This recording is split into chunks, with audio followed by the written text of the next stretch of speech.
இப்போ இந்த உம்ராங்கிறது வெறும் ஹஜ்ஜுக்கான உம்ரா மட்டும் கிடையாது.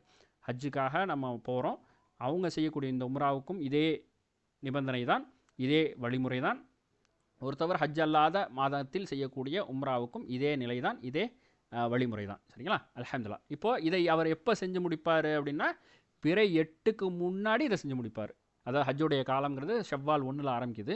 ஷவ்வால், துல்காதா 2 மாதங்கள், அதே போல் துல்ஹிஜ்ஜாவுடைய 10 நாட்கள், இதெல்லாம் ஹஜ்ஜுடைய காலங்கள். அப்போ அந்த ஹஜ்ஜுடைய காலங்கள் முதல் 8 நாட்கள், அதாவது பிறை 8க்குள்ளே இந்த உம்ராக்களில் அவரை செஞ்சு முடிச்சு விட வேண்டும்.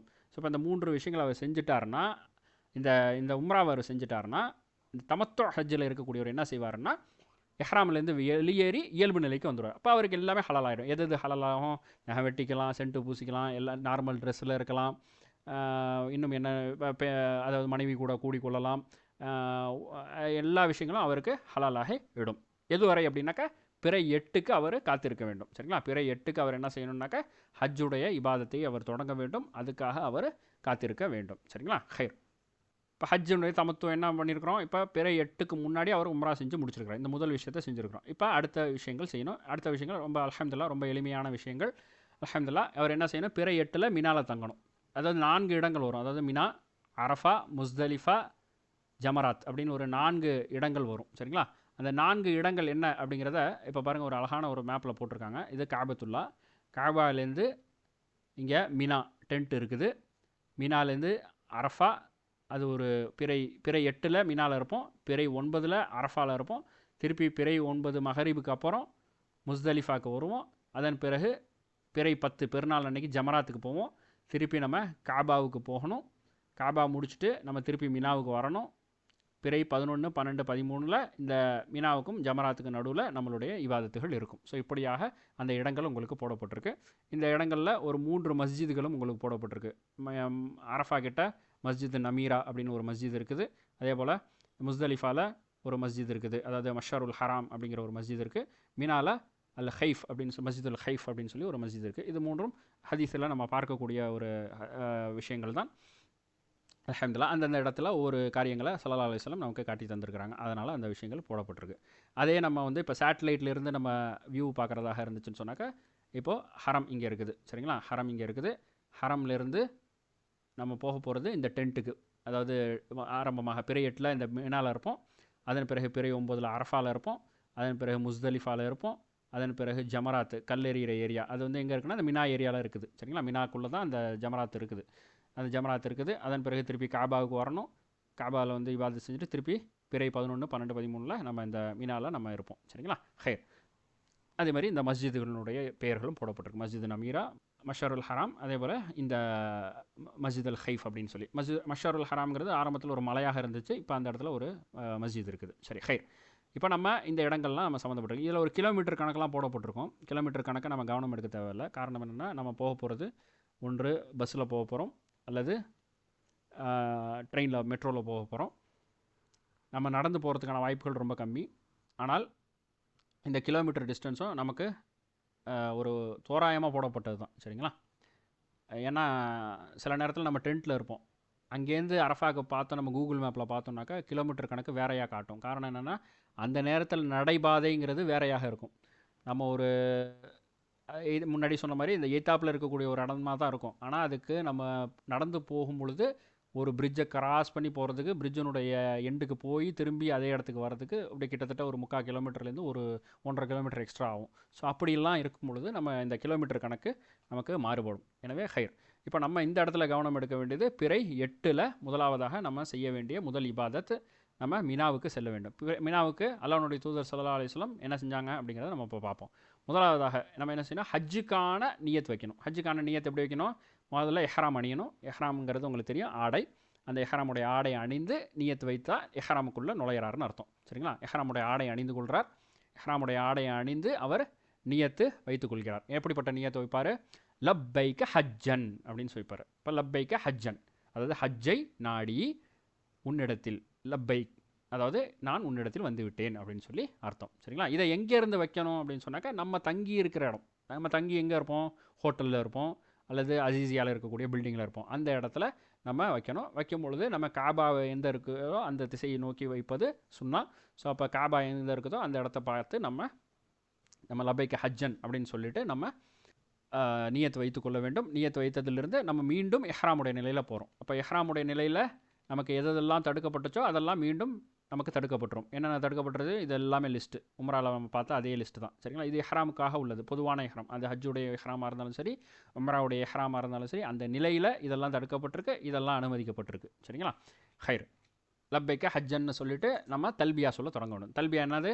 லப்பைக் அல்லாஹும்ம லப்பைக் லப்பைக் லா ஷரீக லக் லப்பைக் இன்னல் ஹம்த வன் நிஅமத லக வல் முல்க் லா ஷரீக லக் என்று ஓதிவிட்டு நாம் நம்மளுடைய பயணத்தை தொடங்க வேண்டும். இப்போ அல்லாஹ்வுடைய தூதர் ஸல்லல்லாஹு அலைஹி வஸல்லம் என்னைக்கு இந்த பயணத்தை தொடங்கினாங்க அப்படிங்கிறத நம்ம பார்ப்போம் இன்ஷா அல்லாஹ். இப்போ மினா எப்படி இருக்குங்கிறத பார்ப்போம். மினாங்கிறது இப்படி தான் இருக்கும். சரிங்களா?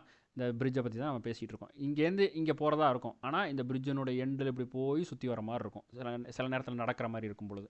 சரிங்களா? அதுக்கு தான் அந்த கிலோமீட்டர் விஷயங்கள் பேசினேன். ஹைர். இப்போ இந்த மஸ்ஜிதுடைய மினாவுடைய ஏரியா, இது ஃபுல்லாக மினாவுடைய ஏரியா. நம்ம இந்த மேப்பில் பார்த்த இந்த ஏரியா தான் இப்போ நீங்கள் பார்க்குற இந்த ஏரியா. சரிங்களா? அதனுடைய க்ளோஸ்டு பிக்சர் தான் இது. ஸோ இப்படியாக டென்ட் எல்லாமே இருக்கும். அந்த டென்ட்டுக்குள்ளே விதவிதமான டென்ட்டுகளாக இருக்கும். இப்படியாக இருக்கும். சரிங்களா? பெட்டு போடப்பட்டிருக்கும். சில இடத்துல வேறு மாதிரியாக இருக்கும். இது மினா கூடாரங்கள். சரிங்களா? ஹைர். இப்போ உங்களுக்கு எல்லாத்துக்குமே மினாவில் நீங்கள் எங்கே தங்கணும், உங்கள் டென்ட் நம்பர் என்ன அப்படிங்கிறதுக்கு உங்களுக்கு டோக்கன் கொடுப்பாங்க. அதே மாதிரி உங்களுக்கு நீங்கள் எந்த ஹோட்டல் அப்படிங்கிறதுக்கு உங்களுக்கு ஒரு டேக் கொடுப்பாங்க. கிட்டத்தட்ட ஒரு 5-6 ஒரு ஹோட்டலுக்கு ஒரு டேகு, அதே மாதிரி மினாவில் எங்கே தங்கணுங்கிறதுக்கு ஒரு டேகு அப்படின்னு சொல்லி ஒவ்வொரு இடத்துக்கும் ஒவ்வொரு டேகு உங்களுக்கு அடையாளப்படுத்தப்பட்டிருக்கும். அந்த டேக் எல்லாமே நீங்கள் எப்போதுமே அணிஞ்சிருக்கணும். பாத்ரூம் போகும்போது கழட்டி வச்சுட்டு போயிட்டு அதை காணா போட்டுட்டு இப்படியான விஷயங்கள் செய்து கொள்ளக்கூடாது. அவங்க நம்மளை அழைச்சிட்டு போகிறவங்க நமக்கு என்ன வழிகாட்டுறாங்களோ அதில் நம்ம செய்து கொள்ள வேண்டும். எது வலது கையில் அணிந்து கொள்வதற்கு வசதியாக இருக்கோ அதை வலது கையில் அணிந்து கொள்ளணும். எது இடது கையில் அணிந்து கொள்வதற்கு வசதியாக இருக்கோ அதை இடது கையில் அணிந்து கொள்ளணும். டேகை கழுத்தில் மாட்டிக்கணும். ஸோ இப்படியாக நம்மளுடைய விஷயங்கள் நம்ம செய்து கொண்டால் நமக்கும் நம்ம சுற்றி இருக்கவங்களுக்கும் அது வசதியாக இருக்கும். ஹைர். இப்போ பிறை 8 அல்லாஹ்வுடைய தூதர் ஸல்லல்லாஹு அலைஹி வஸல்லம் என்ன செஞ்சாங்கன்னா, ஃபஜரை தொழுதுட்டு ஃபஜருக்கு பிறகு மினாவை நோக்கி போனாங்க. இப்படிங்கிறது சுன்னா.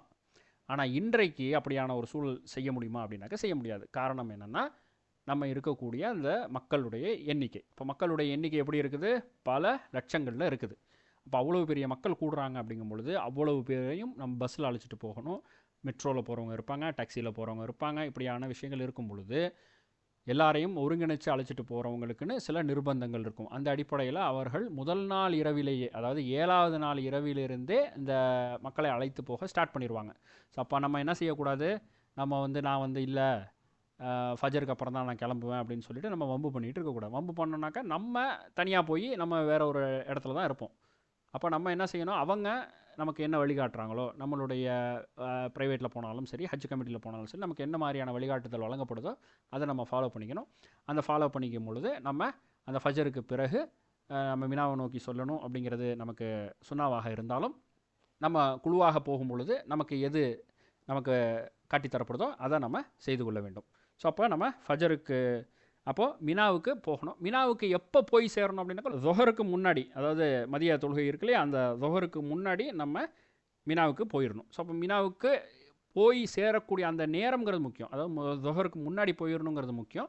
ஸோ அதுக்கு ஆரம்ப நேரம்ங்கிறது நம்ம முன்கூட்டியே நம்ம எப்போ அழைச்சிட்டு போகிறாங்களோ அப்போ போயிடலாம். ஏன்னா அவ்வளோ டிராஃபிக்கையும் அழைச்சிட்டு போய் நம்ம அங்கே கொண்டு போய் சேர்க்கறதுங்கிறது நமக்கு அவங்களுக்கான ஒரு நிர்வாக சிக்கல் இருக்கும். அதனால் நம்ம முன்கூட்டியே நம்ம போயிடுறது நல்லது. நம்ம எப்போ அழைச்சிட்டு போகிறாங்களோ அப்போ போயிடலாம். ஹைர். அடுத்து போயிட்டு அங்கே தொழுகை முறை என்ன அப்படிங்கிறத பார்க்கணும். தொழுகை முறை என்ன? கஸ்ர் செய்யணும். கஸ்ர்னால் என்ன? குறைச்சி தொழுகிறது. 4 ரக்காத்தை 2 ரக்காத்தை ஆக்கிறது தான் கஸ்ர். ஜம்மு செய்யக்கூடாது. ஜம்முன்னா என்ன? லொஹரையும் அசரையும் சேர்த்து தொழுகிறது, மகரிப் இஷாத்தையும் சேர்க்கறது தான் ஜம்மு. அதை செய்யக்கூடாது. ஸொஹருடைய நேரத்தில் 2 ரக்காத்து, அஸ்ருடைய நேரத்தில் 2 ரக்காத்து, மகரிபா 3 ரக்காத்தாக மகரிபுடைய நேரத்தில், இஷாவை 2 ரக்காத்தா இஷாவுடைய நேரத்தில். அதன் பிறகு அடுத்த நாள் ஃபஜர், அதாவது பிறை 9னுடைய ஃபஜரை 2 ரக்காத் என்பதாக நாம் அந்த தொழுகையை அமைத்து கொள்ள வேண்டும். மினாவில் நம்ம செய்யக்கூடிய இபாதத் அப்படிங்கிறது என்னென்னா, மினாவில் தங்குறது தான் இபாதத். எனவே மினாவில் தங்குறது தான் இபாதத். அங்கே என்ன ஸ்பெஷல் தொழுகைன்னு சொல்லி கூடுதலான தொழுகைகள்லாம் நம்ம ஈடுபடக்கூடாது. அந்த கூடுதலான தொழுகைகள் எதுவும் இல்லை. ஆனால் நம்ம நினைவில் வைத்துக்கொள்ள வேண்டியது இறைவனுடைய நினைவு, இறைவனை அதிகமாக புகழ்தல், இறைவனை அதிகமாக நினைவு கூறுதல் அப்படிங்கிற அந்த விஷயத்தை செஞ்சு கொள்ளணும். குர்ஆன் அதிகமாக ஓதலாம், அதுக்கார்கள் அதிகமாக ஈடுபடலாம், அதே போல் துஆக்களில் அதிகமாக ஈடுபட வேண்டும். இதுதான் மினாவில் நம்ம செய்ய வேண்டியது. மேலதிகமாக 2 ரக்காத்துகளாக அதிகமாக தொழுது கொண்டிருப்பதுங்கிறது அங்கே காட்டித்தரப்படலை. ஸோ எனவே நாம் இதை செய்து கொள்ள வேண்டும். அடுத்ததாக மினாவை முடித்து விட்டோம். மினா முடிச்சுட்டு இப்போ பிறை 9 அரஃபா. இப்போ நம்ம மினாக்கு சொன்னால் அதே கண்டிஷன் தான். இப்போ நம்ம நிர்வாக சிக்கல் காரணமாக நம்மளை சில நேரத்தில் அரஃபாவில் நம்ம எப்போ இருக்கணும் அப்படின்னு சொன்னாக்கா அதே தொஹருடைய நேரத்தில் நம்ம இருக்கணும். தொஹருடைய நேரத்தில் நம்ம அரஃபாவில் இருக்கணும் அப்படிங்கிறது அரஃபாவினுடைய நிபந்தனை. ஆனால் சில நேரத்தில் நிர்வாகத்தின் காரணமாக நம்ம முன்கூட்டியே அழைத்து செல்லப்படலாம். இப்போ நம்மளை எப்போ அழைச்சிட்டு போகிறாங்களோ அரஃபாவுக்கு அப்போ நம்ம கிளம்பிடணும். நம்ம ட்ரெயினில் அழைச்சிட்டு போனாங்கன்னாக்கா ட்ரெயினில் அழைச்சிட்டு போவாங்க. அப்போ நம்ம டென்ட்லேருந்து வெளியேறி பிரிட்ஜ் வழியாக போய் நம்ம டென்ட்டுக்கு அழைச்சிட்டு போய் நம்மளை வந்து மெட்ரோவில் ஏற்றி விட்டுருவாங்க. நம்ம மெட்ரோவில் போய் அந்த அரஃபாவில் போய் இறங்கிடுவோம். ப்ரைவேட்டில் போகிறவங்க பஸ்ஸில் எப்போ அழைச்சிட்டு போகிறாங்களோ அப்போ போவாங்க. அப்போ இதெல்லாமே வந்து நடக்கும். சரிங்களா? அவங்க நம்மளை வழிகாட்டி அழைச்சிட்டு போகிறவங்க எப்படி வழிகாட்டுறாங்களோ அதுக்கு தகுந்த மாதிரி நம்ம செஞ்சுக்கணும். நம்ம அரஃபாவில் கவனிக்க வேண்டிய விஷயங்கள் இப்போ பார்ப்போம். சரிங்களா? அரஃபா அப்படிங்கிறது நம்ம இப்போ பார்க்க போகிறோம். அரஃபாங்கிறது எங்கே இருக்குது? அதாவது இந்த மினாவிலிருந்து அரஃபா, மினாவிலிருந்து அரஃபா இந்த சேட்டலைட்டில் நீங்கள் பார்க்கலாம். அதாவது முஸ்தலிஃபாவை கிராஸ் பண்ணி இருக்கக்கூடியது. இதுக்கு எல்லாமே மெட்ரோ இருக்குது. இப்போ பஸ்ஸில் போகிறவங்க பஸ்ஸில் போவாங்க. சரிங்களா? ஹைர் அரஃபாவுனுடைய இமேஜ் பார்ப்போம். அரஃபாங்கிறது இதுதான் அரஃபாவுனுடைய எல்லைகள். அரஃபாவுனுடைய எல்லைகளை பொறுத்தவரை மஞ்சள் கலரில் ஒரு போர்டு போட்டிருப்பாங்க. ஸோ பிதாயத்து அரஃபாத் அப்படின்னு போட்டிருப்பாங்க. அதாவது அரஃபாவுனுடைய எல்லை, அரஃபா ஸ்டார்ட்ஸ் ஹியர், அதாவது எல்லை ஆரம்பமாகிறது அப்படிங்கிற மாதிரி. அதேமாதிரி நிஹாயத்து அரஃபாத் அப்படின்னு போட்டிருப்பாங்க. அதாவது அரஃபாவுனுடைய எல்லை முடியக்கூடிய இடம் அப்படின்னு சொல்லி போட்டிருப்பாங்க. அரஃபாவில் டென்ட்டு இந்த மாதிரி இருக்கும். எங்கேயும் கூடாரங்கள் இருக்கும். அந்த கூடாரத்துலையும் இது மாதிரி பெட்டுகள் போடப்பட்டிருக்கும். சில இடத்துல இருக்காது, சில இடத்துல இருக்கும். ஸோ இப்படியான விஷயங்கள் இருக்கும். அரஃபாவுனுடைய மைதானம் இதுதான். இது எல்லாமே அரஃபாவுனுடைய எல்லை. அப்போ அரஃபாவுனுடைய எல்லையில் இருக்கிறோமாங்கிறத நம்ம பார்த்துக்கணும். இந்த இடத்துல ஒரு மலை இருக்குது. அந்த மலைக்கு பேர் ஜபலுர் ரஹ்மா என்ற பெயர் சொல்லப்படுது. ரஹ்மத்துடைய மலை என்பதாக. அந்த இடத்தில் தான் இபாதத்து செய்ய வேண்டும் என்ற எந்த கட்டாயம் இல்லை. அதை இன்ஷா அல்லாஹ் நம்ம பார்ப்போம். இப்போ பிறை 9 ஹஜ்ஜுடைய தூண்களில் ஒன்று, அதாவது ருக்குன்களில் ஒன்று. ஒருத்தர் அரஃபாவில் தங்கலை, அரஃபாவை ஒருத்தர் மிஸ் பண்ணிட்டாருன்னா அவருக்கு ஹஜ்ஜு என்பது முழுமையடையாது. அவர் மீண்டும் ஹஜ்ஜு செய்பவராக செய்யணும் மறுபடியும். எனவே அரஃபாவில் தங்குறதுங்கிறது ஹஜ்ஜுடைய தூண்களில் ஒன்று. எனவே நாம் அதை மிஸ் பண்ணிவிடக்கூடாது. அதை எப்போ செஞ்சாங்க அப்படின்னாக்கா ஸல்லல்லாஹு அலைஹி வஸல்லம் எப்போ செஞ்சாங்கன்னா ஃபஜர் மினாவில் தொழுதாங்க. அதாவது பிறை 9 காலையில் ஃபஜரை மினாவில் தொழுதுட்டு சூரியன் எழுந்த பிறகு அரஃபாவை நோக்கி அவங்க சென்றாங்க. சரிங்களா? இன்றைக்கு நமக்கு அதுக்கான பாசிபிலிட்டி இருக்குதாங்கிறது ஒரு விஷயம். சரிங்களா? நம்மளை எப்போ அழைச்சிட்டு போகிறாங்களோ அப்போ அழைச்சிட்டு போயிடுவாங்க. நம்ம எப்போக்குள்ளே போய் சேர்ந்துடணும் அப்படின்னாக்கா லுஹருக்கு முன்பதாக போய் சேர்ந்து விட வேண்டும். சரிங்களா? லுஹருக்கு முன்பதாக போய் சேர்ந்து விட வேண்டும். யாருக்காவது போய் சேரத்துக்கு வாய்ப்பு கிடைக்கலன்னா அவர் அடுத்த நாள் ஃபஜருக்குள்ளே, அதாவது பிறை 10 ஃபஜர் இருக்குது பார்த்தீங்களா, அதுக்குள்ளேயாவது போயிடணும். ஏன்னா அப்போ தான் அவருக்கு ஹஜ்ஜு கூடும். ஹஜ்ஜு கூடால அப்படின்னாக்கா அவருக்கு அரஃபாவில் அவர் இல்லைன்னாக்கா அவருக்கு ஹஜ்ஜு கூடாது. அவர் திரும்பி வேறு ஒரு ஆண்டு அவர் ஹஜ்ஜு செய்கிற மாதிரி இருக்கும். மறுபடியும் செய்யணும். ஸோ எனவே அவர் அரஃபாவில் அவர் நுழையணும். அதனால தான் நம்ம பார்க்க முடியும். என்ன ஐசியூவில் சில நேரத்தில் அட்மிட் பண்ணியிருப்பாங்க உடல்நிலை சரியில்லைங்கிற காரணத்துக்காக. அவங்களெல்லாம் கூட அந்த ஆம்புலன்ஸில் வர வச்சு அரஃபாவுனோட மைதானத்தில் கொஞ்ச நேரமாவது அவங்கள அங்கே நிற்க வச்சுட்டு அழைச்சிட்டு போவாங்க. ஏன்னா அப்போ தான் அவங்களுக்கு ஹஜ்ஜு கூடும். அவங்க ரெக்கவர் ஆகி வந்ததுக்கப்புறம் மற்ற இபாதத்துக்களை அவங்க செய்து கொள்வாங்க. ஆனால் இந்த அரஃபாங்கிறது அந்த பிறை 9 செய்யக்கூடியது மட்டும்தான். அதை தாண்டிட்டாங்கன்னாக்கா அவங்களுக்கு அது வாய்ப்பு கிடைக்காது. அட்லீஸ்ட் ஒரு கொஞ்சம் நேரமாவது அந்த அரஃபாவுடைய எல்லையில் இருக்கணுங்கிறதுக்காக ஆம்புலன்ஸ்லலாம் அழைச்சிட்டு வந்து விடக்கூடிய நிலையை நம்ம பார்க்க முடியும். ஸோ அப்படிப்பட்ட ஒரு முக்கியத்துவம் வாய்ந்த ஒரு தூண்களில் ஒன்று. எனவே நாம் லுஹருக்கு முன்பதாக நம்ம அந்த அரஃபாக்குள்ளே நுழையணும். அல்லாஹ்வுடைய தூதர் ஸல்லல்லாஹு அலைஹி வஸல்லம் என்ன செஞ்சாங்கன்னாக்கா இந்த மஸ்ஜிது நமீரான் இருக்கு இல்லையா, அந்த மஸ்ஜிது நமீராவில் ஒரு ஹுத்பா நிகழ்த்தினாங்க. எந்த ஹுத்பா?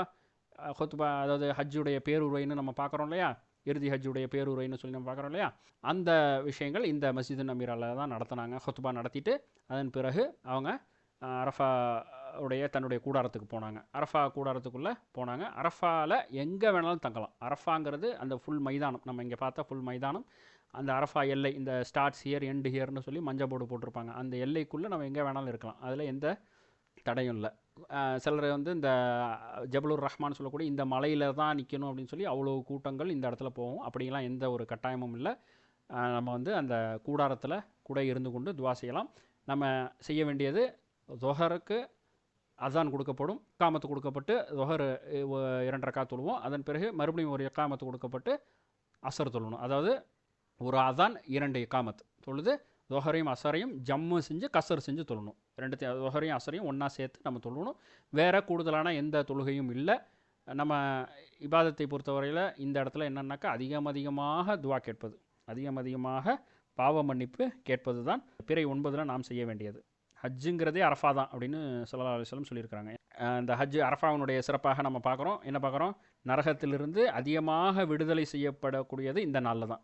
வேறு இந்த நாளை தவிர வேறு எந்த நாள்லேயும் நரகத்திலிருந்து அடியார்கள் வந்து அதிகமாக விடுதலை செய்யப்படுவதில்லை அப்படிங்கிறத பார்க்குறோம். அதே மாதிரி அல்லாஹு தாலா தன்னுடைய மலக்குமார்கள் இடத்துல சொல்கிறான், இவங்க எதுக்காக இங்கே வந்து இருக்கிறாங்க அப்படிங்கிற மாதிரி, இவங்க என்ன விரும்புகிறாங்க அப்படின்னு சொல்லி பெருமையோடு கேட்குறான். இவங்க எதுக்காக இவ்வளவு இந்த இடத்துல வந்து இருக்கிறாங்க, இவங்க விருப்பங்கள் என்னென்னலாம் இருக்கோ அது எல்லாத்தையும் நான் நிறைவேற்றுவேன் என்பதாக அல்லாஹ் தாலா மலக்குமார்கள் இடத்துல கூறுறான். சரிங்களா? ஸோ அப்போ அப்படிப்பட்ட சிறப்பான நாள். அந்த நாட்களில் நம்ம அதிகமாக துவாக்கள் கேட்க வேண்டும். என்னென்ன விஷயங்கள் கேட்கணும்? பாவ மன்னிப்புகளுக்கு கேட்கணும், நம்முடைய தேவைகளுக்கு கேட்கணும், போன்ற எல்லா விஷயங்களையும் நாம் செவி செய்து கொள்ள வேண்டும். அந்த இபாதத்து செய்யும் பொழுது, துவாக்கள் கேட்கும் பொழுது நம்ம கவனம் எடுக்க வேண்டியது கிபிலாவை முன்னோக்கி செய்ய வேண்டும். நிறைய பேர் என்ன செய்வாங்கனாக்கா, ஜபலுர் ரஹ்மா எங்கே இருக்கோ அங்கே போய் அந்த திசையை நோக்கி செய்வாங்க.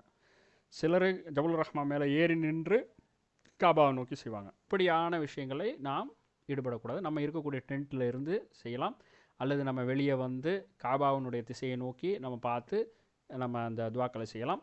எதுவரை என்றால், நம்ம அரஃபாவில் தங்க வேண்டிய நேரம் அப்படிங்கிறது சூரியன் மறையும் வரை, மகரிப் வரை நம்ம அரஃபாவில் தான் இருக்கணும்.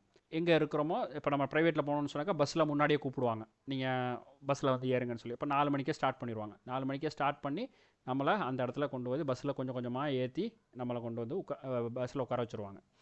அதே போல் ட்ரெயினில் ஏறணும் அப்படின்னு சொன்னாக்கா ட்ரெயினுடைய கேட் ஓப்பன் பண்ணிடுவாங்க. நம்ம ட்ரெயினில் போய் உட்காந்துருவோம். எப்படி உட்காந்தாலும் அந்த மகரிப் முடிஞ்சால் தான் ட்ரெயினை எடுப்பாங்க. ஸோ நம்ம முன்கூட்டியே போய் உட்காந்தாலும் ட்ரெயின் கிளம்பாது. அதே மாதிரி தான் பஸ்ஸும் முன்கூட்டியே எடுக்க மாட்டாங்க. ஏன்னா இந்த அரஃபாவில் மகரிப் வரைக்கும் தங்குறதுங்கிறது வாஜிபு. ஸோ எனவே நம்ம அந்த இடத்துல நம்ம முன்கூட்டியே போனாலும் அந்த இடத்துல நம்ம நிற்கிற மாதிரி தான் இருக்கும். அந்த துவாக்களில் அதிகமான துவாக்கள் நம்ம கேட்கணும். துவாக்களிலே சிறந்த துவா அப்படிங்கிறது லா இலாஹ இல்லல்லாஹ் அப்படிங்கிற துவா தான். அந்த துவாக்களை நம்ம கேட்கணும். ஏனைய துவாக்கள் தனக்காகவும் குடும்பத்துக்காகவும் உலகத்தில் உள்ள அனைத்து முஸ்லீம்களுக்காகவும் மனமுருகி நம்ம அந்த நேரத்தில் கேட்கக்கூடிய ஒரு அரஃபாவுடைய நேரமாக அது இருக்கும். எனவே அந்த நேரத்தை நாம் அதற்கு பயன்படுத்தி கொள்ள வேண்டும்.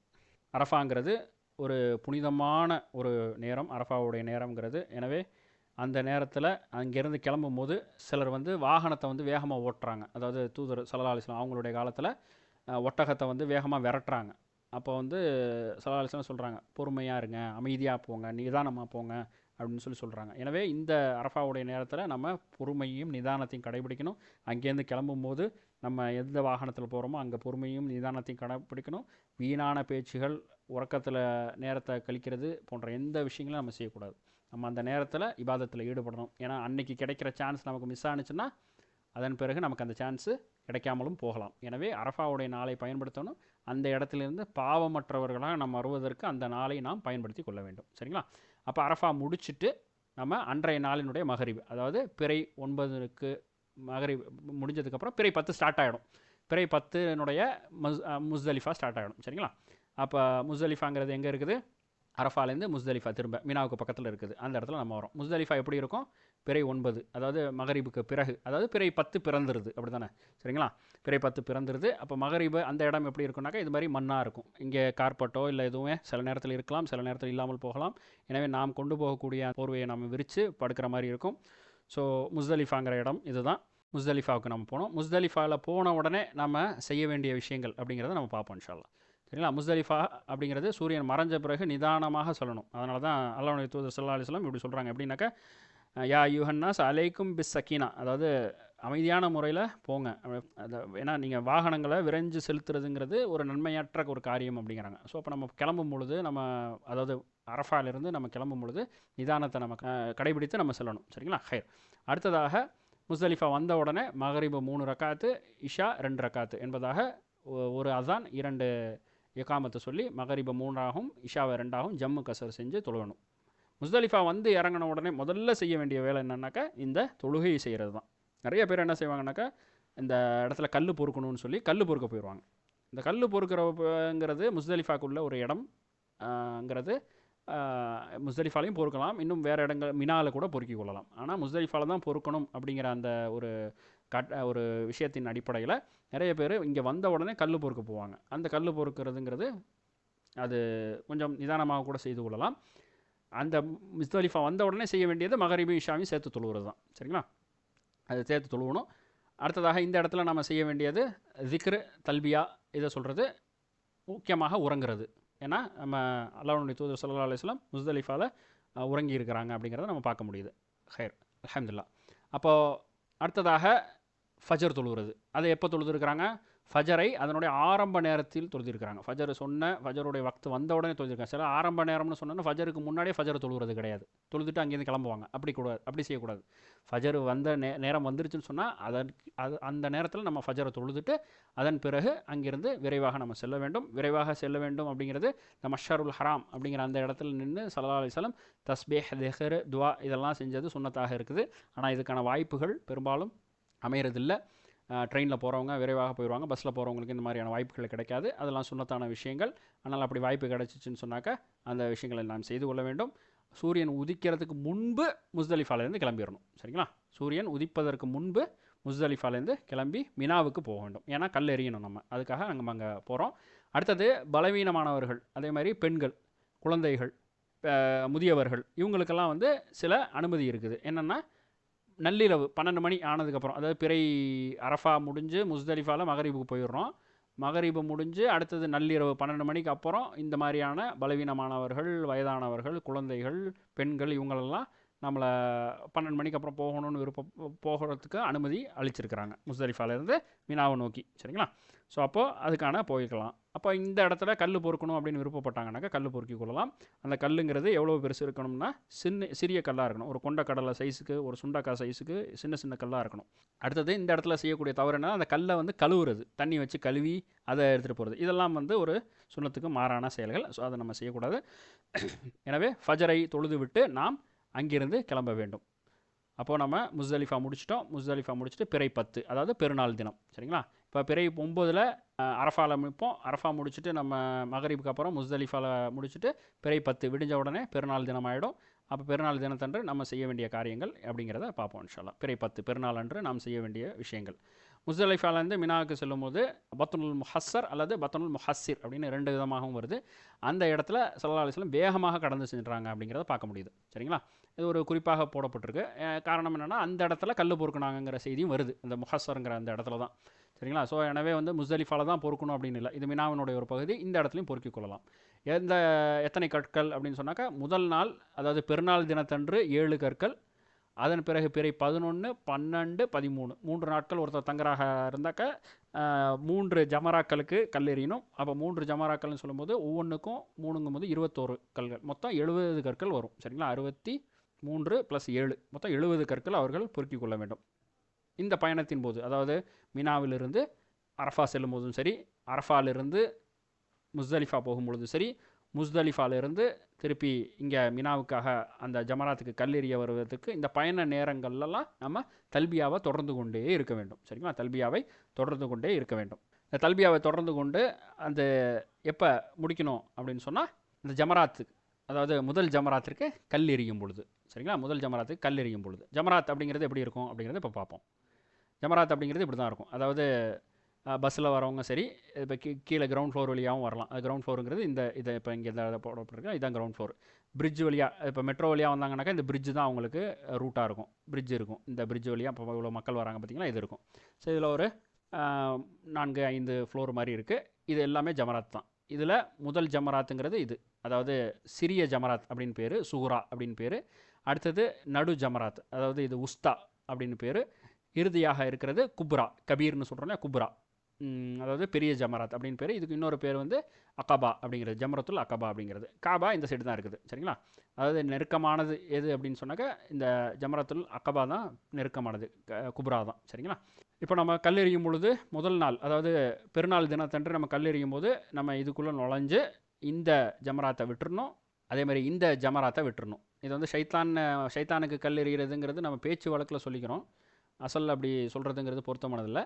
ஸோ இந்த முதல் ஜமராத்தை விட்டுட்டு 2வது ஜமராத்தை விட்டுட்டு 3வது ஜமராத் அப்படிங்கிற இந்த ஜமரத்துல் குப்ராங்கிற காபாவைக்கு நெருக்கமாக இருக்கக்கூடிய இந்த ஜமராத்தை நோக்கி தான் நம்ம முதல் நாள் 7 கற்களை எறிய வேண்டும். அந்த 7 கற்களை எறியும் பொழுது முதல் கல்களை எரியும் வரை தல்பியா சொல்லிக்கிட்டே இருந்தாங்க ஸல்லல்லாஹு அலைஹி வஸல்லம். ஒவ்வொரு கல் எரிய ஆரம்பித்தாங்க. ஒவ்வொரு கல் எரியும் பொழுது அல்லாஹ் அக்பர் சொன்னாங்க.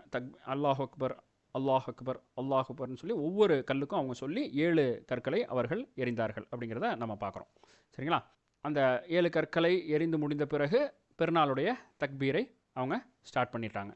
அல்லாஹ்வை மகத்துவப்படுத்தும் விதமாக என்னென்னலாம் தக்பீர் இருக்குதோ அதை எல்லாத்தையும் நம்ம சொல்லிக்கொள்ளலாம். இப்போ முதல் நாளுடைய நேரம் அப்படிங்கிறது ரொம்ப முக்கியம். எப்போ நம்ம இந்த கல்லெறிய போகிறது அப்படிங்கிறது. இப்போ நம்ம முஸ்தலிஃபாலேருந்து நம்ம கல்லெறிய போகிறோம். முஸ்தலிஃபாலேருந்து நமக்கு எப்போ போகிறோம்? ஃபஜர் தொழுது நம்ம போகணும். ஆனால் சூரியன் உதிக்கிறதுக்கு முன்னாடி நம்ம போயிடணும். சூரியன் உதிக்கிறதுக்கு முன்னாடி நம்ம அங்கே போய் சேர்ந்தாலும் சூரியன் உதித்த பிறகு தான் நம்ம கல்லெறியணும். சூரியன் உதைத்த பிறகு தான் நம்ம கல்லெறியணும். சரிங்களா? இது ஒரு அனுமதி.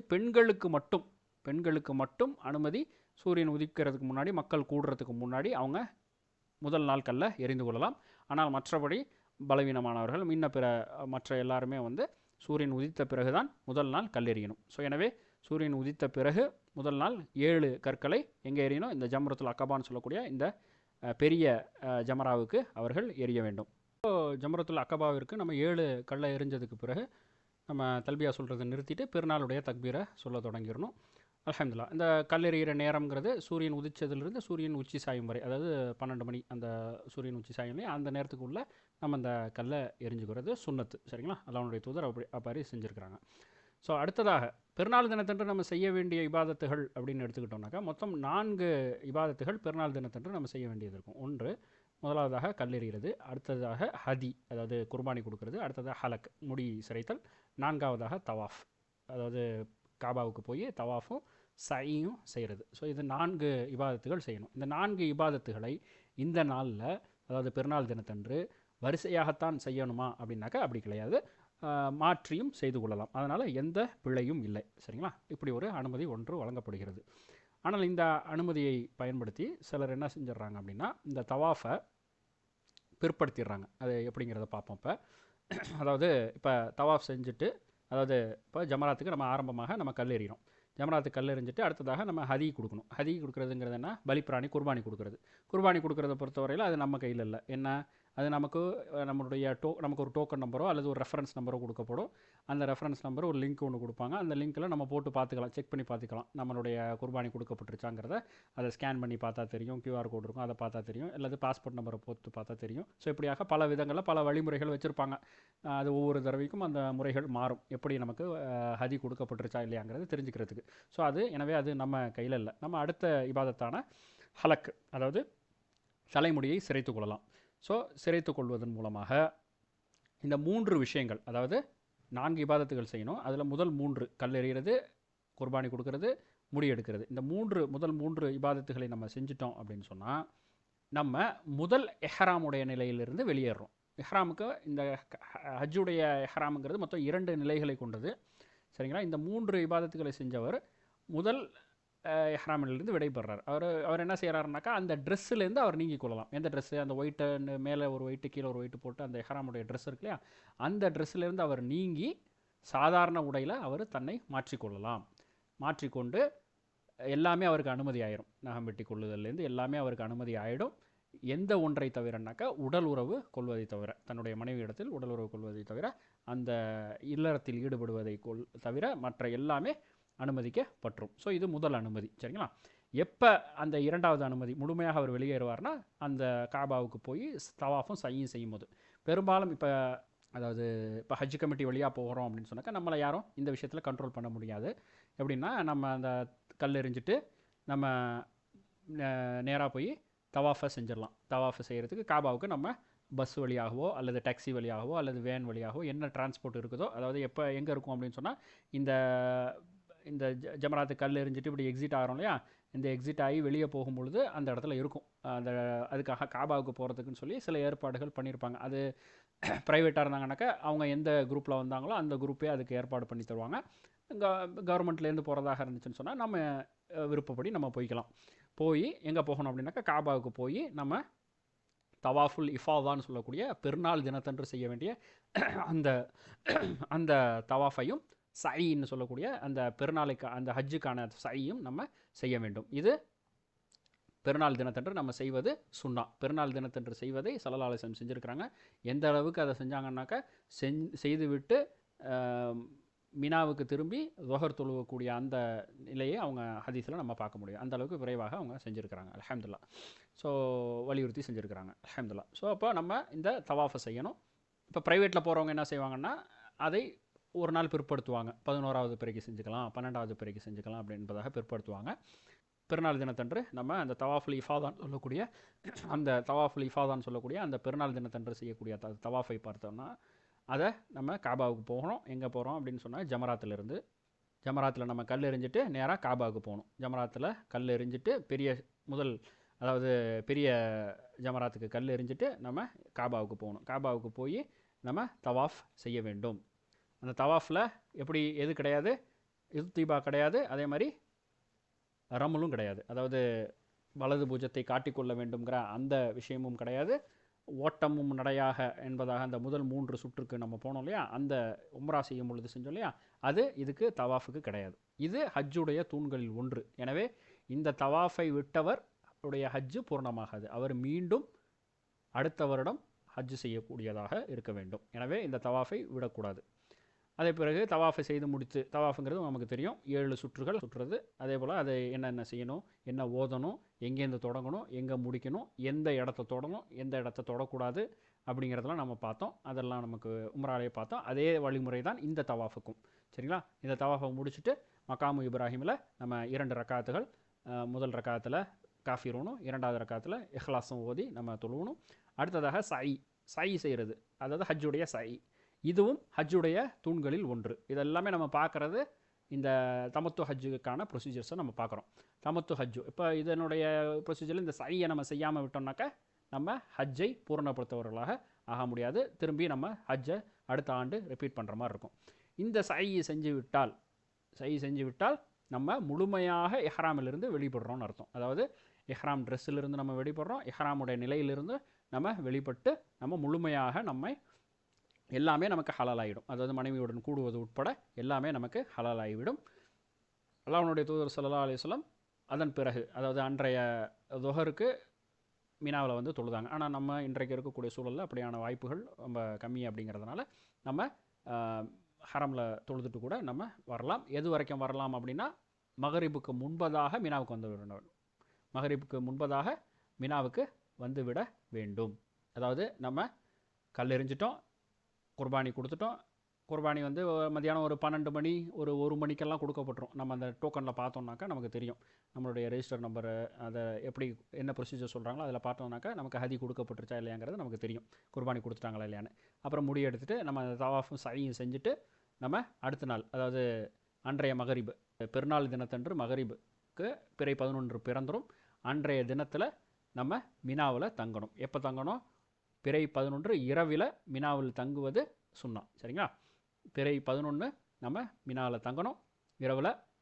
அடுத்த நாள் விடிந்த பிறகு, அதாவது பிறை 11 பகல், அந்த நேரத்தில் சூரியன் உச்சி சாய்ந்த பிறகு, ظுஹருடைய நேரத்தில் சூரியன் உச்சி சாய்ந்த பிறகு, அதாவது உச்சி சாய்ந்ததுன்னா 12 மணிக்கு அப்புறம் அப்படின்னு பார்த்துட்டா ஒரு ظுஹர் டைம். அந்த ظுஹர் டயத்தில் கல்லெறிய போகணும். எங்கே அப்படின்னாக்கா பிறை 11 ஜமராத்துக்கு. எந்த ஜமராத்துக்கு? 3 ஜமராத்துக்கும் எரியணும். பிறை 11 3 ஜமராத்துக்கும் நம்ம கல்லெறியணும்.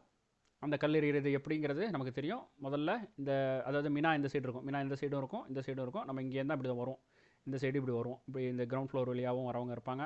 அதேமாரி இந்த பெரும்பாலும் கிரவுண்ட் ஃப்ளோர் வழியாக தான் வருவாங்க. இந்த பிரிட்ஜ் வழியாகவும் ஏறலாம். ஏறி நம்ம இந்த இடத்துல போய் நம்ம ஜமராத்துகளுக்கு கல்லெறியணும். ஜமராத்துகளுக்கு நம்ம கல்லெறியும் போது முதல் ஜமராத்துக்கு 7 கற்களை நாம் எறிய வேண்டும். அதாவது இந்த ஜமரத்துல் சுக்ரான்னு சொல்லக்கூடிய இந்த சிறிய ஜமராத்துக்கு 7 கற்கள் எறிய வேண்டும். ஒவ்வொரு கல் எரியும் பொழுதும் அல்லாஹ் அக்பர் சொல்லணும். அல்லாஹ் அக்பர், அல்லாஹ் அக்பர்னு சொல்லி ஒவ்வொரு கல் எரியும் பொழுதும் நம்ம அல்லாஹ் அக்பர் சொல்லணும். செய்து விட்டு அல்லாஹ்வுடைய தூதர் ஸல்லல்லாஹு அலைஹி வஸல்லம் என்ன செஞ்சாங்கன்னாக்கா, வலது பக்கம் கொஞ்சம் நகர்ந்து காபாவை நோக்கி துவா செஞ்சாங்க. சரிங்களா? அது மற்றவர்களுக்கு இடையூறு இல்லாத வகையில் நம்ம செஞ்சுக்கணும். சரிங்களா? அதன் பிறகு ஜம்ரத்துல் உஸ்தா அப்படிங்கிற இந்த உஸ்தாவுக்கு வந்தாங்க, நடு ஜமராத்துக்கு. அந்த நடு ஜமராத்துக்கு வந்து மறுபடியும் அல்லாஹ் அக்பர் அல்லாஹ் அக்பர் அல்லாஹ் அக்பர்னு ஒவ்வொரு கல் எறியும் பொழுதும் 7 தக்பீர் சொன்னாங்க. 7 தக்பீர் சொல்லி 7 கல்லையும் எரிஞ்சாங்க. எரிஞ்சு இடது பக்கம் வந்துட்டு துவா செஞ்சாங்க. அதன் பிறகு 3வது ஜமராத், ஜம்ரத்துல் அக்கபான்னு சொல்லக்கூடிய 3வது ஜமராத்துக்கு எரிஞ்சாங்க. அதுலேயும் அல்லாஹ் அக்பர் சொல்லி 7 முறை கல் எறிந்து விட்டு துவாக்கள் செய்யாமல் மீனாவுக்கு போனாங்க. சரிங்களா? அப்போது மீனாவில் 11வது நாள் நைட்டு நம்ம தங்கியிருப்போம். அடுத்த நாள் பகல், 11வது நாள் பகல். அந்த 11வது பிறை பகலில் நம்ம வந்து முதல் ஜமராக்கு 7 கல் எரிஞ்சிட்டு ரைட் சைடில் போய் நம்ம துவா கேட்போம். ஜமரத்துல் உஸ்தாக்கு வந்துட்டு நம்ம லெஃப்ட் சைடில் வந்துட்டு துவா கேட்போம். அதன் பிறகு ஜமரத்துல் குப்ரா கடைசி ஜமராக்கு கல் எறிஞ்சிட்டு துவா கேட்காமல் போக வேண்டும். இதுதான் ஸல்லல்லாஹு அலைஹி வஸல்லம் செய்த வழிமுறை.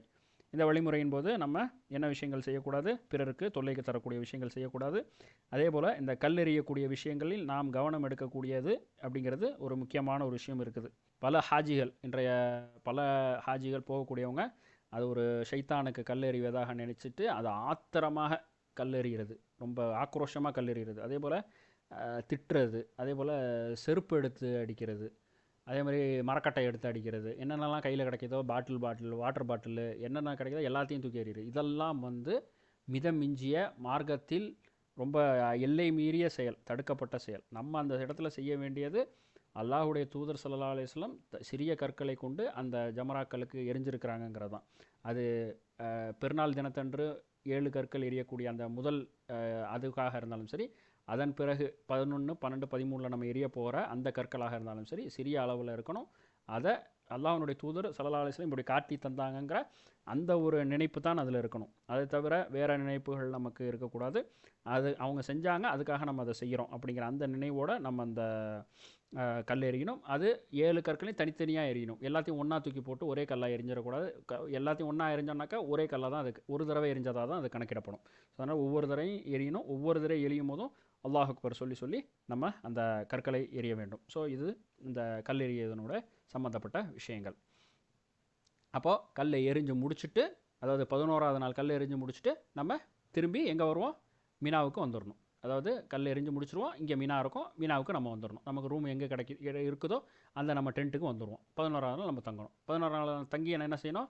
அந்த நேரத்தில் நம்ம ஸொஹருடைய நேரத்தில் ஸொஹர் 2 ரக்காத்து, அசருடைய நேரத்தில் அசுர் 2 ரக்காத்து, மகரிபுடைய நேரத்தில் மகரிபு 3 ரக்காத், இஷாவுடைய நேரத்தில் இஷா 2 ரக்காத்து. அப்போது பிறை 11உடைய காரியங்கள் முடிஞ்சு 12 இரவு தொடங்கிடுது. இப்போ 12 இரவு நம்ம அந்த தங்கணும். தங்கி நம்ம என்ன செய்வோம்? அடுத்த நாள் பகல் பிறை 12உடைய பகல். அந்த பகலில் மறுபடியும் நம்ம மீனாவிலேருந்து டென்ட்டிலிருந்து நம்ம வந்து இந்த 3 ஜமராத்துகளுக்கு அதே ப்ரொசீஜர். முதல் 7 கற்கள் தனித்தனியாக அல்லாஹ் அக்பர் சொல்லி எறியணும், துவா செய்யணும். அதன் பிறகு நடு ஜமராத்துக்கு வந்துட்டு மறுபடியும் 7 கற்கள் தனித்தனியாக அல்லாஹ் அக்பர் சொல்லி தனித்தனியாக எரிஞ்சிட்டு நம்ம துவா செய்யணும். 3வதாக ஜம்ரத்துல் குப்ராங்கிற அந்த கற்களுக்கும் 7 கற்களை தனித்தனியாக எரிஞ்சு அல்லாஹ் அக்பர் சொல்லி தனித்தனியாக எரிஞ்சு துவா செய்யாமல் திருப்பி டென்ட்டுக்குள்ளே வந்துடணும். சரிங்களா? பிறை 12 நம்ம முடிக்கிறோம். சரிங்களா? பிறை 12 முடிக்கிறோம். இப்போ பிறை 13லையும் தங்கணும் அப்படின்னு பிறை 12ஓடு முடிச்சுக்கிட்டு ஒருத்தவர் தன்னுடைய ரூமுக்கு, தன்னுடைய ஹோட்டலுக்கு போகணும் அப்படின்னு விருப்பப்படுறவர் போய்கொள்ளலாம். சரிங்களா? பிறை 13ம் ஒருத்தவர் தங்கணும் அப்படின்னு விருப்பப்பட்டாருன்னு சொன்னால் அவங்க மகரிபுக்கு முன்னாடி மீனாவில் வந்துடணும். அதாவது டென்ட்டில் மகரிபில் இருக்கணும். சரிங்களா? ஸோ அந்த விஷயத்தை கவனம் எடுத்துக்கணும். அதுக்கு முன்னாடியே, அதாவது பிறை 12ஓடு நான் போகிறேன் அப்படின்னு நினைக்கிறவர் பிறை 12க்கு மகரிபுக்கு முன்னாடியே வெளியேறிடணும். ஸோ இதுதான் அதில் இருக்கக்கூடிய நிபந்தனை. இதோட அந்த 12வது நாள் நம்ம எரிச்சோன்னு சொன்னாங்க, அவருக்கு அந்த கடமைகள் எல்லாமே முடிவடைந்து விடும். பிறை 12 அவர் கல் எறிஞ்சிட்டு மீனாவுக்கு வருவார். மீனாவில் வந்து அதே போல் ஸொஹர் 2 ரக்காத்து, அசுர் 2 ரக்காத்து, மகரிபு 3, இஷா 2 என்பதாக அவர் தொழுவார். தொழுது முடிச்சுட்டு அவர் பிறை 13க்கு அவர் தங்குவார். இரவு தங்கிட்டு மறுபடியும் பிறை 13 பகல். அந்த 13 பகலில் என்ன செய்வார்? ஜம்ரத்துல் சுக்ராவுக்கு 7 கற்கள், ஜம்ரத்துல் உஸ்தாவுக்கு 7 கற்கள், ஜம்ரத்துல் குப்ராவுக்கு 7 கற்கள். இந்த இடத்துல முதல் 2 இடத்துல துவா செய்வாங்க. இந்த இறுதி இடத்துல துவா செய்யாமல் அந்த இடத்தை விட்டு நகர்வார்கள். அப்போது அந்த கல் எறியும் நேரத்தில் அல்லாஹ் அக்பர் சொல்லாங்க. முதல் ஜமராவுக்கு கல் எறிஞ்சு சற்று முன்னேறி வலதுபுறம் சென்று காபாவை நோக்கி துவா செய்தார்கள். 2வது உஸ்தாவுக்கு கல் எறிந்து சற்று முன்னேறி இடதுபுறம் நகர்ந்து காபாவை நோக்கி துவா செய்தார்கள். 3வது குப்ரா, அதாவது அக்கபான்னு சொல்லக்கூடிய அந்த இதுக்கு கல் எறிந்து விட்டு நிற்காமல் மினா கூடாரத்தை நோக்கி திரும்பி விட்டார்கள். ஸோ இதுதான் வந்து நம்ம ஹதீஸில் பார்க்கக்கூடிய விஷயமாக இருக்குது. அல்ஹம்துலில்லாஹ். ஸோ இத்துடன் என்ன ஆகுது அப்படின்னா மினாவுடைய தங்கும் காரியங்கள் அனைத்தும் நிறைவேறுகின்றன. இப்போ இதை முடிச்சிட்டாருன்னு சொன்னால் அவர் தன்னுடைய ரூமுக்கு வந்துடுவார். ரூமுக்கு வந்த பிறகு இறுதியாக அவர் செய்யக்கூடிய ஒரு காரியம் தான் தவாஃபுல் வதா. தவாஃபுல் விதா அல்லது தவாஃபுல் வதா 2 விதமாகவும் அதை சொல்லலாம். அந்த தவாஃபுல் வதா அப்படிங்கிற அந்த தவாஃப் தான் விடைபெறும் தவாஃப். அதாவது ஊருக்கு புறப்படும் முன்மை செய்யக்கூடிய அந்த தவாஃப். இதை சிலர் என்ன செஞ்சுருவாங்கன்னாக்கா, ஊருக்கு கிளம்புறதுக்கு ஒரு 2 நாளைக்கு முன்னாடியே செஞ்சுட்டு அதுக்கப்புறம் ரூம்லேயே இருக்க வேண்டியது, அசீசியாலேயே இருந்து கொள்வது. ஸோ இப்படி செய்யக்கூடாது, முன்கூட்டியே செய்து கொள்ளக்கூடாது. ஊருக்கு போக போகிறோம், நாளைக்கு புறப்பட போகிறோங்கிற செய்தி நமக்கு வந்துச்சுன்னா அந்த நேரத்தில் நம்ம செய்யக்கூடிய ஒரு தவாஃபாக இது இருக்க வேண்டும். சில மணி நேரங்களுக்கு முன்பு அல்லது அட்லீஸ்ட் ஒரு நாளுங்கிற மாதிரி அதை எடுத்துக்கலாம். அதாவது முன்கூட்டியே ரொம்ப நேரத்துக்கு முன்னாடியே அந்த தவாஃபை போய் செஞ்சுக்கிட்டு இருக்கிற மாதிரி இருந்துடக்கூடாது. ஒரு 2-3 நாளைக்கு முன்னாடியே செஞ்சுட்டு இனிமேட்டு ஹரம் பக்கமே போகிறதில்லைங்கிற மாதிரி நிலையில் நம்ம இருக்கக்கூடாது. இதுவும் ஹஜ்ஜுடைய வாஜிபுகளில் ஒன்று. ஸோ எனவே இந்த விஷயத்தை செய்து கொள்ள வேண்டும். மாதவிடாய் இருக்கக்கூடிய பெண்களுக்கு இதிலிருந்து விதிவிலக்கு இருக்கின்றது, இந்த தவாஃபிலிருந்து வழக்கம் போல். எனவே அவர்கள் அதை செய்ய தேவையில்லை. ஊருக்கு புறப்படுவதற்கு முன்பு செய்ய வேண்டியது பயணத்துக்கு சற்று முன்பே அதை செய்து கொள்ள வேண்டும். இத்தோடு எல்லா ஹஜ்ஜுடைய கடமைகள் நிறைவேறுகிறது. எப்படி? அதாவது பிறை 8க்கு முன்னாடி உம்ரா செஞ்சாங்க, பிறை 8ல் மினாவில் தங்கினாங்க, பிறை 9ல் அரஃபா, அன்றைய மகரிபில் முஸ்தலிஃபா, அடுத்த நாள் பெருநாள் தினத்தன்று கல்லெறிஞ்சு ஹதி கொடுத்து ஹலக்கு செஞ்சு அதாவது முடி வெட்டி தவாஃப் செஞ்சாங்க. அதன் பிறகு பிறை 11ல் மினாவில் இரவில் தங்கி அடுத்த நாள் பகலில் கல்லெறிகிறது. பிறை 12ல் இரவில் தங்கி அடுத்த நாள் பகலில் கல்லெறிகிறது. அடுத்தது பிறை 13ல் இரவில் தங்கி அடுத்த நாள் பகலில் கல்லெறிகிறாங்க. கல்லெறிஞ்சிட்டு அவங்க ரூமுக்கு திரும்பிடுவாங்க. பிறகு மக்காவிலிருந்து விடைபெறுவதற்கு முன்பாக தவாஃபுல் வதா அல்லது தவாஃபுல் விதா அவங்க செய்வாங்க. ஸோ இதுவாக இந்த ஹஜ்ஜுடைய தமத்துவம் நிறைவேறுகின்றது. அல்ஹம்துலில்லாஹ். இந்த ஹஜ்ஜுடைய காரியங்களில் நம்ம கவனம் எடுக்க வேண்டிய பரிகாரம் அப்படிங்கிறது ரொம்ப முக்கியமானது. இஹ்ராம் பொறுத்தவரையில் ஹஜ்ஜுக்கான இஹ்ராமுங்கிறது இருக்குது. அதே போல் அரஃபாவில் தங்குறது, தவாஃப் செய்கிறது, அதாவது பெருநாள் தினத்தன்று நம்ம செய்யக்கூடிய ஹஜ்ஜுக்குடைய தவாஃப், அதோடைய ஹஜ்ஜுடைய சவி, இந்த 4 விஷயங்களும் யார் விடுறாங்களோ அவர்கள் மீண்டும் இந்த அதாவது பலிப்பிராணி கொடுக்கணும். அது இல்லாவிட்டால் 10 நோன்புகள் வைக்கணும். அது மட்டும் இல்லாமல் அந்த ஹஜ்ஜு அவர்களுக்கு கவாவாக அடுத்த வருடங்கள் அவர் செய்யணும். ஸோ இப்படியாக இந்த பிள்ளைகளை நம்ம விட்டுறக்கூடாது. அதாவது இஹ்ராமுடைய நேரத்தில் நம்மளுடைய மனைவியர் இடத்துல கூடுதல், அது போன்ற பாவமான மிகப்பெரிய பாவமான காரியங்களை நம்ம ஈடுபடக்கூடாது. அரஃபாவில் தங்குவதை நாம் தவிர விடக்கூடாது. பெருநாளுடைய நாளில் நாம் அந்த தவாஃபை செய்வதை விடக்கூடாது. அதே போல் சயி செய்வதை நாம் விட்டுவிடக்கூடாது. இப்படியாக 4 காரியங்கள் நம்ம தவற விடக்கூடாது. ஹஜ்ஜுடைய காரியங்களில் இஹ்ராமுடைய நிலையில் நம்ம ஏற்கனவே பார்த்தோம். இஹ்ராமுடைய நிலையில் நாம் சில தவறுகள் பார்த்தோம். என்ன? அதாவது இஹ்ராமுடைய நிலையில் நகம் வெட்டி விட்டாலோ, நறுமணம் பூசி விட்டாலோ, இது வேட்டையாடுதல், அது மாதிரியான விஷயங்கள் செஞ்சுட்டாலோ அவங்க பொதுவாக அதாவது அவங்க இந்த 3 காரியத்தில் ஏதாவது செய்யலாம். ஒன்று நோன்பு 3 நோன்பு இருக்கலாம், இல்லைனா 6 ஏழைகளுக்கு உணவளிக்கலாம், அல்லது ஆடு பலி கொடுக்கலாம். இது பொதுவாக இஹ்ராமுக்கு, அது ஹஜ்ஜுடைய இஹ்ராமாக இருந்தாலும் சரி, உம்ராவுடைய இஹ்ராமாக இருந்தாலும் சரி, அவங்க செய்ய வேண்டிய பரிகாரங்கள். அதே சமயத்தில் ஹஜ்ஜுடைய நேரத்தில் இந்த விஷயங்கள் அதாவது இங்கே போடப்பட்டிருக்குது. அதாவது இஹ்ராமுடைய எல்லைங்கிறது ஹஜ்ஜில் இருக்கிறவங்களுக்கு அவங்க தங்கி இருக்கக்கூடிய அந்த ரூம் தான் அவங்களுக்கு இஹ்ராமுடைய எல்லை. அந்த இடத்துல இஹ்ராம் அணியாமல் இருக்கிறது. அதே போல் மினாவில் தங்காமல் இருக்கிறது, அரஃபாவில் சூரியன் மறையிறதுக்கு முன்னாடியே கிளம்பிடுறது, அல்லது முஸ்தலிஃபாவில் தங்காமல் இருக்கிறது, அதே மாதிரி ஜம்ராக்கு கல்லெறியாமல் விட்டுறது, தலைமுடியை சிரைக்கிறத மலிக்கிறத விட்டுறது, அதே மாதிரி தவாஃபுல் வதா செய்யாமல் விடுறது. இதெல்லாம் செய்யாமல் விட்டுட்டானாக்கா அவருக்கு அது ஃபிதியா கொடுக்கணும், அதாவது குர்பானி கொடுக்கணும். குர்பானி கொடுக்க முடியலைன்னா அவர் 10 நோன்பு வைக்கணும். ஹஜ்ஜுடைய காலத்தில் 3 நோன்பும் ஊருக்கு 7 நோன்பு என்பதாக அவர் வைக்க வேண்டும். அல்ஹம்துலில்லாஹ். ஸோ இப்படியான விஷயங்களை விட்டும் அல்லாஹ் நம்மளை பாதுகாக்க வேண்டும். எந்த பிழைகளுக்கும் ஆட்படாத ஹஜ்ஜாக நம்மை ஆக்கிக் கொள்ள வேண்டும். அல்ஹம்துலில்லாஹ். இத்துடன் நம்முடைய இந்த ஹஜ்ஜுடைய இந்த விஷயங்கள் முடிவடைகிறது. சுருக்கமாக இந்த மிக ஒரு 5 நிமிடத்தில் நம்ம சுருக்கமாக பார்க்குறதாக இருந்தால், தமத்துவங்கிறது உம்ரா செய்கிறது. உம்ரா அப்படிங்கிறது உம்ராக்கு முன்னாடி நம்ம நகம் வெட்டி அங்கமுடிகளை களைந்து குளித்து உடை அணிந்து மீகாத்தில் அல்லது விமானத்தில் அல்லது ரூமில் வச்சு லப்பைக் உம்ரத்தன் அப்படின்னு சொல்லி நம்ம உம்ராவுக்கான நியத்தை வச்சு நம்ம தல்பியாவை ஓத ஸ்டார்ட் பண்ணணும். ஸ்டார்ட் பண்ணி ரூமுக்கு வந்ததுக்கப்புறம் சிறிது ஓய்வு எடுத்து பிறகு தல்பியாவை சொல்கிறதை நிறுத்தி கொள்ள வேண்டும். அந்த நேரத்தில் பிறகு உதுவுடன் நம்ம தவாஃப் செய்கிறதுக்கு போகணும். அந்த நேரத்தில் நம்ம தல்பியா சொல்ல மறுபடியும் ஸ்டார்ட் பண்ணி மஸ்ஜிதுல் ஹரம்குள்ளே போகும்பொழுது அதுக்கான ஒழுங்குடன் போய் பிறகு தவாஃப் செய்ய ஸ்டார்ட் பண்ணணும். தவாஃப் செய்யும் பொழுது ஆண்கள் இர்திபா அப்படிங்கிற அந்த நிலைக்கு மாறிக்கொள்ள வேண்டும். 3 சுற்றுகள் ரமல் செய்ய வேண்டும். அதன் பிறகு மக்காமு இப்ராஹிம் அந்த இடத்துல தொழுது கொள்ள வேண்டும். ஜம்சம் நீர் குடித்து கொள்ள வேண்டும். சை செய்து கொள்ள வேண்டும். அந்த நேரங்களிலெல்லாம் அதுக்கார்கள் துவாக்கள் செய்து கொள்ள வேண்டும். அந்த சையுடைய அந்த நேரத்தில் அந்த ஆண்கள் மட்டும் அந்த பச்சை விளக்கிட்ட அந்த பத்தனுல் வாதிங்கிற அந்த பகுதியில் ஓடிக்கொள்ள வேண்டும். பெண்கள் நடந்து செல்ல வேண்டும். தவாஃபுடைய விஷயங்கள் மாதவிடாய இருக்கக்கூடிய பெண்களுக்கு பொருந்தாது. சை அவர்கள் செய்து கொள்ளலாம். தலைமுடியை அதேபோல இறுதியாக தலைமுடியை மலித்தல் அல்லது சிரைத்தல் செய்து கொண்டு பெண்கள் சிறிதளவு நுனியளவு வெட்டி கொண்டு அதன் பிறகு இஹ்ராமை கலைந்து விடுவது உம்ராவு முடிவடைகிறது. பிறை 8க்கான இபாதத்து. இஹ்ராம் அணிகிறோம் ஹஜ்ஜுக்காக. இஹ்ராம் அணியும் பொழுது அதே மாதிரி நகம் வெட்டி கொண்டு இஹ்ராமுக்கு முன்னாடி நகம் வெட்டி அங்க முடிகளை கலைந்து கொண்டு குளித்து இஹ்ராம் உடை அணிந்து ரூமில் வச்சு லப்பைக்க ஹஜ்ஜன் அப்படின்னு சொல்லி நம்ம அந்த இடத்துல வச்சு நியத்து வச்சிடணும். எங்கே தங்கியிருக்கிறோமோ அந்த இடத்துல அங்கே வச்சு அதுக்கப்புறம் தல்பியா சொல்லி லுஹருக்கு முன்பு மினாக்கு போயிடணும். மினாக்கு போய் அங்கே தொழுகையை கசர் செய்யணும், ஜம்மு செய்யக்கூடாது. அங்கே அதுக்காரலையும் துவாக்களையும் ஈடுபடணும். அடுத்தது பிறை 9. பிறை 9 அரஃபா. அரஃபாவில் லுஹருக்கு முன்னாடி அரஃபா போயிடணும். அரஃபா போய் லுஹரையும் அசரையும் ஜம்மு செய்யணும். கிபிலாவை முன்னோக்கி துவா செய்யணும். எப்போ வரைக்கும் செய்யணும்னாக்கா மகரிப் வரைக்கும் செய்யணும்.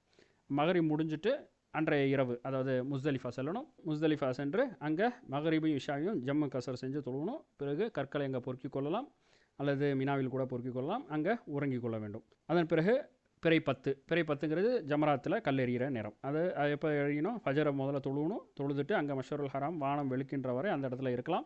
இருந்து சூரியன் உதயமாகிறதுக்கு முன்பு அந்த இடத்துல இருந்து கிளம்பி ஜமராத்துக்கு கல்லெறிய வரணும். அந்த பயணத்திலெல்லாம் நம்ம தல்பியா சொல்லி கொண்டு இருக்க வேண்டும். அதன் பிறகு ஜமராத்தில் கல்லெறியணும். அதன் பிறகு குர்பானி கொடுக்கணும். அதன் பிறகு முடி எடுத்துக்கொள்ள வேண்டும். அதன் பிறகு நம்மளுடைய உடைகளை நாம் மாற்றிக்கொள்ளலாம். இந்த நிலையில் அதை முழுமையாக நம்ம ஈடுபட மாட்டோம். டெம்பரரியாக முதல் நிலையில் நம்ம இஹ்ராமிலிருந்து விடுபடுவோம். அதன் பிறகு நம்ம அன்றைய தினத்தில் நம்ம தவாஃப் இஃபாதாவையும் சையும் நம்ம காபத்துல்லாக்கு போய் நம்ம அதை ரெண்டுத்தையும் செஞ்சிடணும். அதன் பிறகு முழுமையாக நம்ம இஹ்ராமிலிருந்து விடுபட்டவர்களாகவும் பெருநாள் தினத்தன்று மகரிப்புக்குள்ளே நம்ம திரும்பிடணும். அப்போ 11வது இரவு ஆகிடும். அந்த இரவில் நம்ம மினால தங்கணும். அடுத்த நாள் ஜமராத்துக்கு நம்ம கல்லெறியணும். கல்லெறிகிற நேரம்ங்கிறது லொஹருடைய நேரம். அந்த நேரத்தில் நம்ம 3 ஜமராத்துக்கும் கல்லெறிஞ்சிட்டு முதல் 2 ஜமராத்துக்கு துவா செய்வோம். அடுத்த ஜமராத்துக்கு கல்லெறிஞ்சிட்டு துவா செய்யாமல் நம்ம மினாவுக்கு வந்துடுவோம். மினாவில் மறுபடியும் தொழுகைகளை நாம் ஜம்மு செய்யாமல் கசர் மட்டும் செய்து நாம் தொழுது கொள்வோம். அடுத்த நாள் 12வது இரவில் தங்கி அடுத்த நாள் 12 பகலில் நம்ம கல்லெறியணும். திருப்பி 13 இரவில் தங்குறவங்க மகரிபில் அங்கே இருக்கணும். அதுக்கு முன்னாடியே கிளம்புறவங்கிறவங்க மகரிபுக்கு முன்னாடி கிளம்பிடலாம். அவங்க 13 இரவில் மகரிபில் தங்கியிருந்து 13 பகலில் அடுத்த நாள் கல் எறிஞ்சிட்டு அதன் பிறகு தவாஃபுல் வதா அப்படின்னு சொல்லக்கூடிய இறுதி தவாஃபாக இருக்கக்கூடிய அந்த தவாஃபை அவர்கள் செய்து கொள்ளலாம். எப்போ செய்வாங்க தவாஃபுல் வதாங்கிறத ஊருக்கு கிளம்புவதற்கு ஒரு சில மணி நேரங்களுக்கு முன்பு, அதாவது நம்ம நாளைக்கு ஊருக்கு போகிறோம் அப்படின்னு நமக்கு எப்போ அனௌன்ஸ்மெண்ட் வருதோ அந்த நேரத்துக்கு அந்த செய்தியை கேள்விப்பட்ட பிறகு நம்ம அதை தவாஃபை செய்து கொண்டு நாம் ஊருக்கு செல்வதற்கு தயாராக இருக்க வேண்டும். அல்ஹம்துலில்லாஹ். தல்பியாவை தொடர வேண்டிய நேரம் அப்படிங்கிறது உம்ராவுடைய நேரத்தில் இஹ்ராம் அணிஞ்சதுலேருந்து தவாஃபை தொடங்குற வரைக்கும். அதாவது ஊரில் நம்ம இங்கே ட்ரெஸ்ஸு போட ஆரம்பித்து நம்ம நியத்து சொல்ல ஆரம்பித்து தல்பியா சொல்ல ஆரம்பிச்சிருவோம். நியத்து நம்ம ஃப்ளைட்லேயோ அல்லது மீகாத்துடைய எல்லையிலையோ நம்ம வைப்போம். அந்த நேரத்துலேருந்து நம்ம தல்பியா சொல்ல தொடங்கி காபத்துல்லாவில் நாம் தவாஃப் செய்ய தொடங்குறது வரைக்கும் தல்பியா சொல்லிக்கிட்டே இருக்கணும். அதேமாதிரி ஹஜ்ஜுடைய நேரத்தில் இஹ்ராம் அணிஞ்சு பெருநாள் தினத்தன்று காலையில் இந்த ஜமராத்து பெரிய ஜமராத் கல்லெறிகிறோம் இல்லையா, கடைசியாக 3வது ஜமராத்து கல்லெறிகிறோம் இல்லையா, அந்த பெரிய ஜமராத்து கல்லெறிகிற வரைக்கும் நம்ம தொடங்கி கொண்டே இருக்க வேண்டும்.